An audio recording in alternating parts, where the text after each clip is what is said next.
The format of the webinar is we'll talk a little bit about just general drone mapping, surveying background, answer the question of are mapping drones replacing surveyors, talk about what surveyors think of mapping drones. We have a special limited time offer just for live attendees that stay till the end, and then open it up for audience Q&A, where I'll be joined by Josh McLaughlin, a manager from Seneca Resources. So to start off, any of you that are in the construction or industrial business know that most projects do unfortunately run late or over budget. The reason is because every day managers are asked to do the impossible, go to war with a mountain of paperwork, communicate to their contractors, leadership, and customers, while still maintaining perfect visibility on every change on every massive job site simultaneously. Some of these sites might be 100, 200, 500 acres and have rapidly changing contractors, equipment, and building projects. And largely, sites are still managed the same way today that they were 20 years ago. Rolled up paper blueprints, people walking the site with clipboards, taking notes and pictures, and all the stakeholders have to actually physically visit the job site to check the progress. And the reason that overhead data is only rarely captured is due to the traditionally very large costs and large delays. That leads to a few problems. Because it is fundamentally impossible to make fast, informed decisions without consistent site visibility, you have inefficiency, where expensive contractors and rental equipment often go unused due to bottlenecks that could have been prevented with better information. Leads to project delays, where you're waiting for customers to get out to the site to approve portions of the work and release funds for the next section. Leads to low profits, because unfortunately when projects go over budget, it often comes directly out of companies' profits. And it can lead, unfortunately, to disappointed or lost customers. Customers who are unhappy may not use you again, may badmouth you, may stop mid-project, or may even file lawsuits. Which takes us to our question of are mapping drones replacing surveyors? So hopefully you already know this, but just real quick, what do surveyors do? They're the people responsible for surveying the job site, gathering the data for up-to-date, accurate maps, showing you what's going on the job site.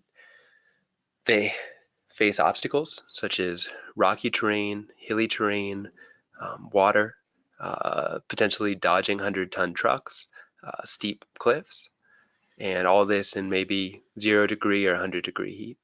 And traditional methods, again, such as manned helicopter or foot survey, can take weeks to process and can be expensive, given the need for a manned helicopter or plane, the need for them to actually come out on the site, transport the vehicle out there, having the trained onboard pilot, and using the fuel.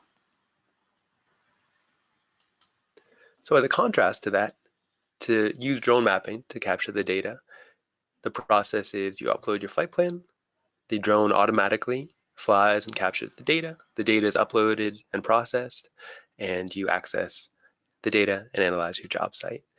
Some people assume all you can get is photos and video. At this point, you can do 3D volumetric analysis, contour mapping, orthomosaic overlays, as-built versus as-planned, blueprint overlays. So a lot of the information you're probably used to gathering other ways. So that said, to answer the question of are mapping drones replacing surveyors, the answer is an emphatic and definitive no. Absolutely not. Absolutely not. So if that's all you need to know, you can head out, enjoy the rest of your day, but I'd like to get a little bit into why. Well, there's a lot of work that absolutely has to be surveyed by hand today, tomorrow, and years ahead. If you want to get 1/100th foot accuracy, you need to get that level of precision, you have to do it by hand. Mapping drone's not going to get there. You can get 1/10 of a foot, you can get traditional survey grade, but you cannot get the super high precision that you can get by hand.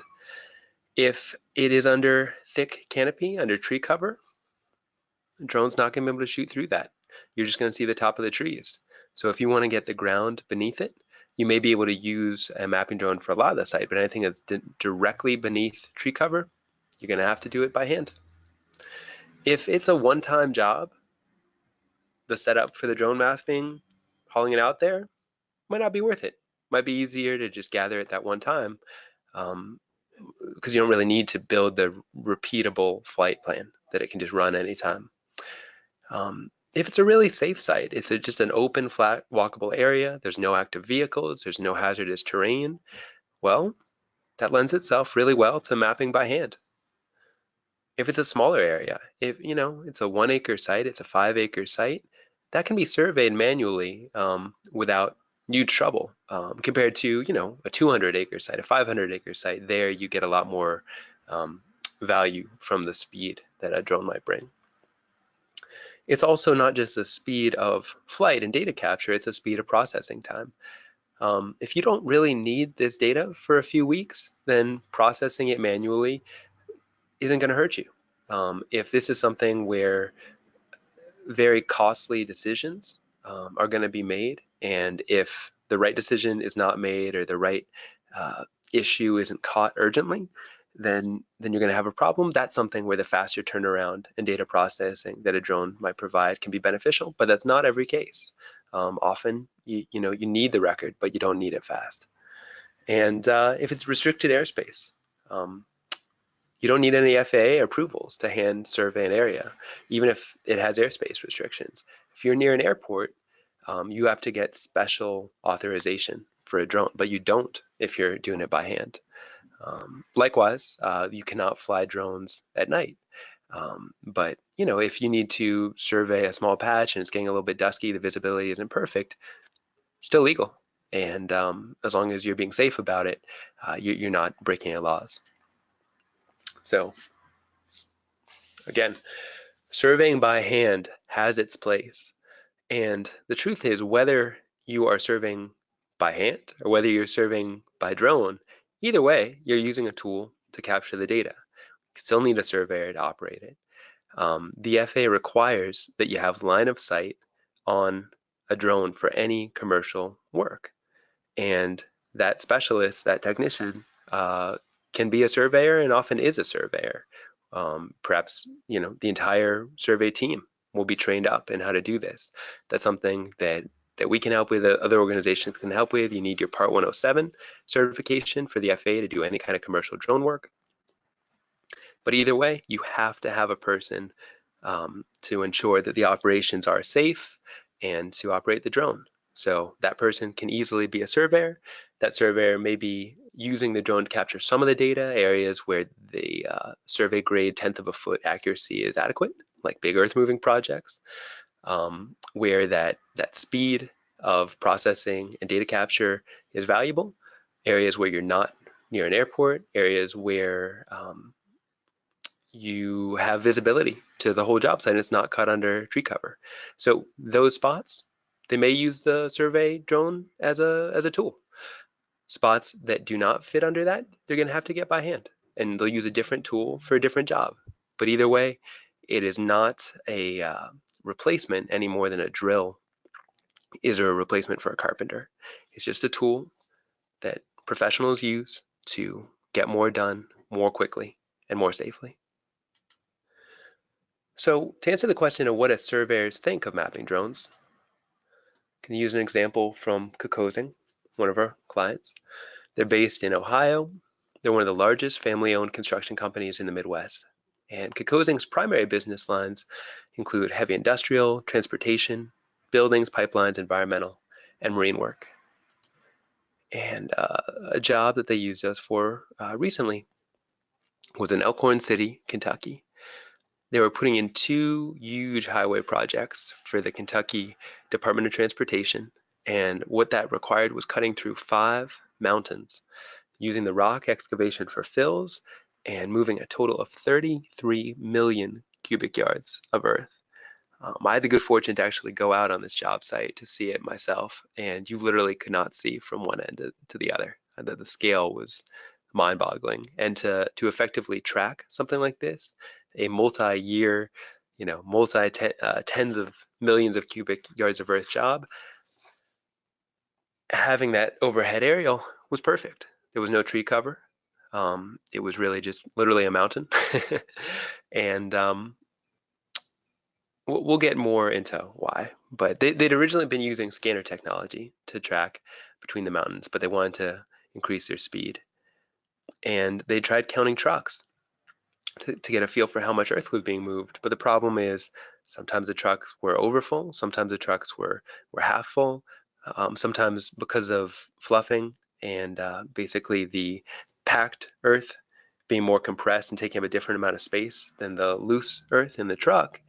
Because of all those things, counting trucks really did not give them a perfect idea of how much earth they were moving. And they wanted to make sure that they're invoicing, they're billing for the exact amount of earth that is being removed.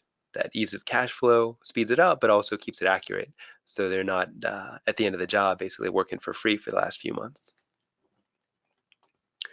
And the quote from Bill Clifford, the head surveyor, was, "Capturing our data with drones, we had the data back even faster than expected.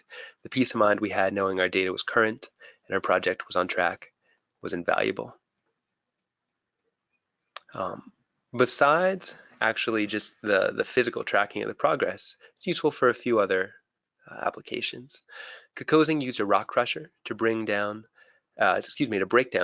some of the mountains to perform grading, drainage, and rock channel protection along the new highway. And in such a remote area, there's no opportunity to sell extra rock, so any excess was just waste and extra cost. Now, using drone mapping, they're able to see exactly how much rock they had, check it as often as they wanted, and know the exact quantities they were going to need and confirm that they had enough without making extra. It's not cheap having equipment like this. It can be $5,000 to $15,000 a day for that rental, depending on the exact scale. So knowing the exact amounts was helpful. They were able to keep overproduction down and experience and pocket those savings. They were able to defer costs from what they would have spent on aerial survey, defer costs on what they would have spent on a rock crusher for extra time. Instead of actually having to bring clients and directors out to the site, they were able to send a 3D map to them directly, saving the travel time, lodging, and other expenses. So they ended up seeing a deferment of about $120,000 of costs that were avoided because they were able to use drone mapping.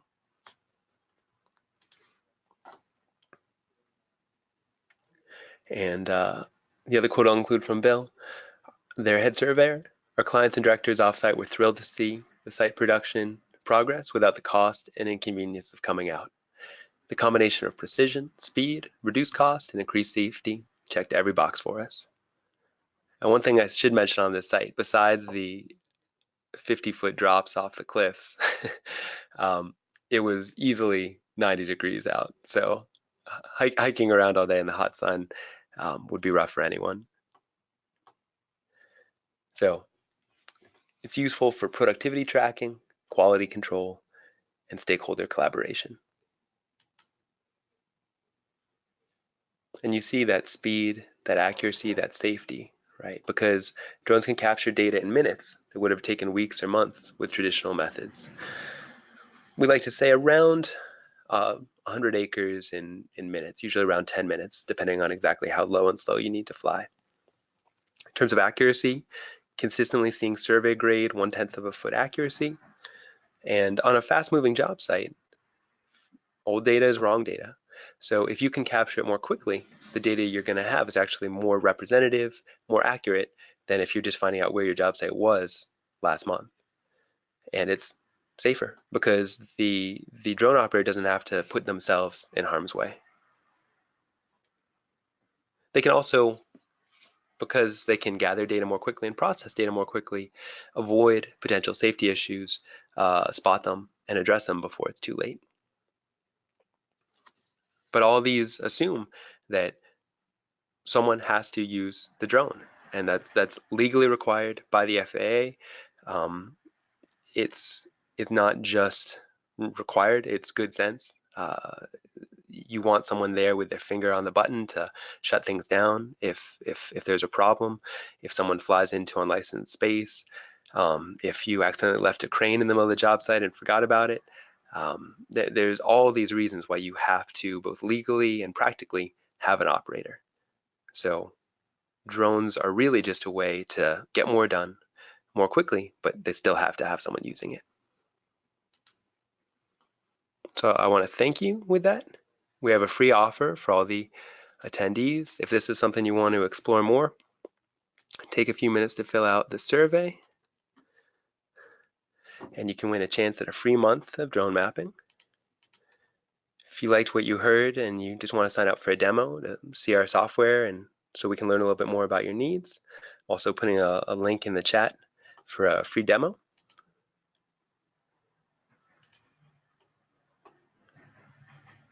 And with that, I want to open this up for audience Q&A. Again, if you have any questions, this is how to get into it. We're going to be joined by Josh McLaughlin.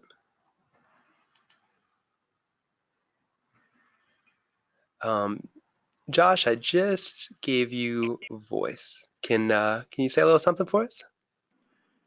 Hey, Barry, I'm here. Oh, loud and clear. Sound good, my friend. Great.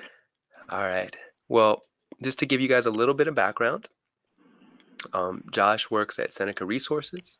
He's a seasoned industry veteran. He's a GISP manager at Seneca. They're a midstream energy firm outside of Pittsburgh. This is a great chance to get unfiltered, unbiased live feedback from one of our partners. And whether you're curious about training, onboarding, regulations, hardware, software, operations, ROI, applications, nothing's off limits. Feel free to ask him anything. And again, please enter your questions as shown. Got his handsome face up there. And while I'm letting questions filter in, I'm just going to start us off with one. Josh, can you, just to help the audience familiarize ourselves with you, can you talk a little bit about how you got into GIS and how long you've been in the industry? Sure thing. Yeah. So I guess I'm kind of a unique perspective because I'm a GIS professional and also a PLS. I got into GIS just in college. Just took a general ed course and really liked it. And just moved on with it and ended up getting my degree and liked it a lot. And I guess simultaneously I was also surveying, and even back then when I first started out, I could see that there was that there was a nice blend, I thought, of workflows and kind of the terminology. I was fascinated with both, and so I kept on surveying and as well, and was fortunate to get enough experience to get my PLS.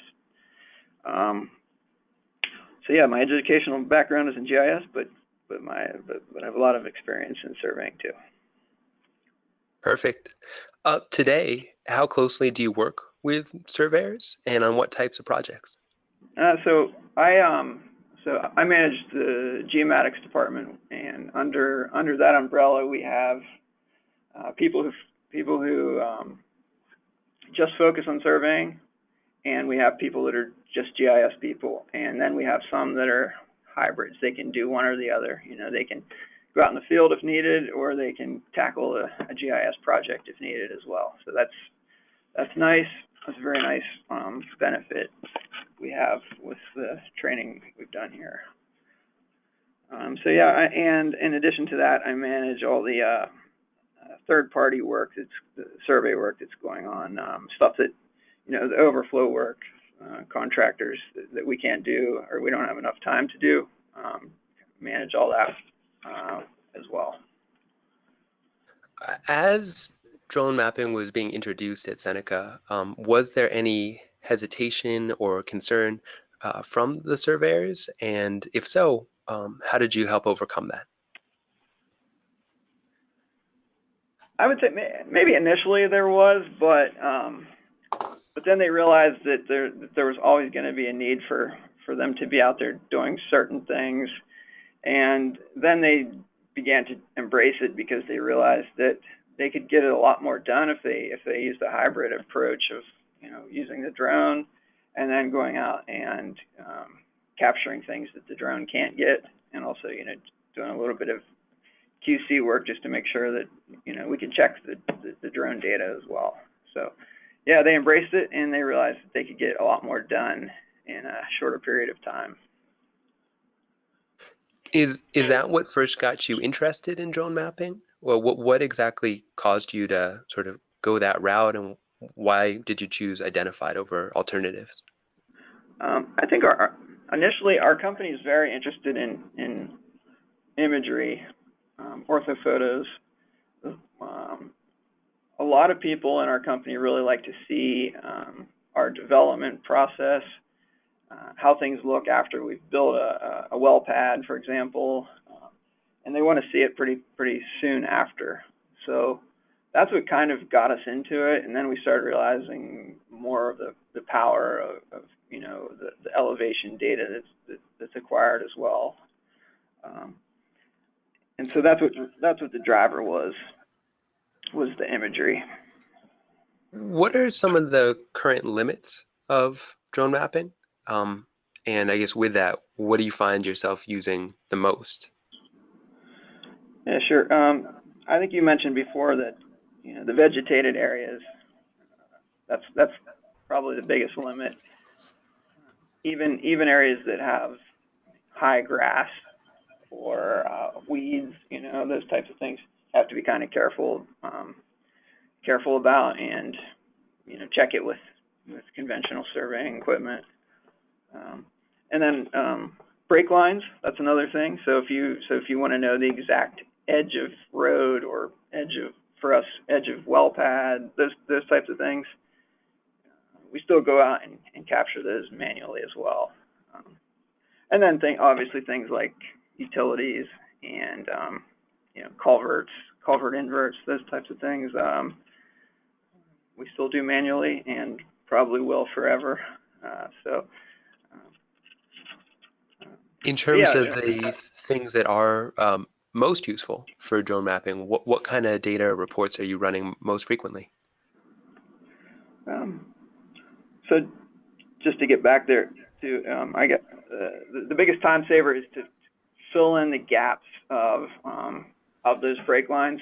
So they're not. So our guys aren't out there just taking those ground shots or those random shots that take up all day. You can get the major features like the brake lines I mentioned, Hmm. and let the drone capture all the stuff that's in between those, and then when you get back to the office, bring it all back together again and create your final surface. Got it. So you're using the surveyors for the super high precision brake lines, and you're using the drone to sort of fill in the open spaces. Exactly. Got it. And in terms of time comparisons, can you give me an idea how using a drone to capture the wide open spaces, um, how that speed compares to doing it by hand? We estimate 50% faster. Cool. So Um, yeah, we get a lot more done in a much shorter period of time. it, I've heard that for surveying in general, and particularly for energy, that stakeholders always want everything done yesterday. Always, always, always. Speed is just a huge priority. Can you maybe speak to why that is? Yeah, it's kind of funny. A lot of a lot of departments can come up with reasons that you never even expected, and of course they need it now. And then also a lot of times regulatory questions will come up. Did you guys build the stormwater basin that is on the plans? Yes or no? And we can verify that and have proof, that we did what we said we were going to do. And those types of questions, come up, and you need to have that data available as soon as possible. Does does using drone mapping allow you to capture more data per month or sort of offer your organization more of these reports that they're asking for? Most definitely. Yep. Yep. Okay. And in terms of the imagery, I mean, like we consider it kind of part of an we do as built on all of our projects, and we consider the ortho photos a big part of our as builts. And we could never fly those traditionally manned flights, as often as would be needed. Do you think your stakeholders are happier now than they were a year ago, or their expectations have just shifted and now they just expect more? I think that's the case. That's usually the case. Yeah, Yeah, they get used to they're spoiled, and then they just start expecting more and more. So that's a good thing. that's the curse of high performance. Um, that's funny. I know you've been in this industry for a long time and seen it from multiple sides. So, have you seen comparable performance increases from past technology breakthroughs? I would say the biggest comparison is probably GNSS, GPS. Um, that as any surveyor knows, it's on the call, that was such a huge time saver, when you can move, integrate that in with total stations. Mhm. Um, we had a question from Brad on sort of how we got the tenth of a foot survey accuracy results. So I'm just going to insert a link in the chat box so you can see that. We used a third-party firm called Spatial Analytics and actually compared side by side um, to get that. So just so you know that that number isn't just pulled out of a hat. So I'm going to add that to the chat box. If people have other questions, please keep them coming. These are excellent. And I know Josh is happy to sort of share his experience. Josh, could you speak to maybe what other tech trends you see on the rise and where you see drone mapping going, maybe 5 or 10 years out? Yeah, I think lidar integration is going to be a big thing, and I know it's starting to happen now, but that'll be important for getting getting those vegetated areas and being confident with the data that's produced in those areas.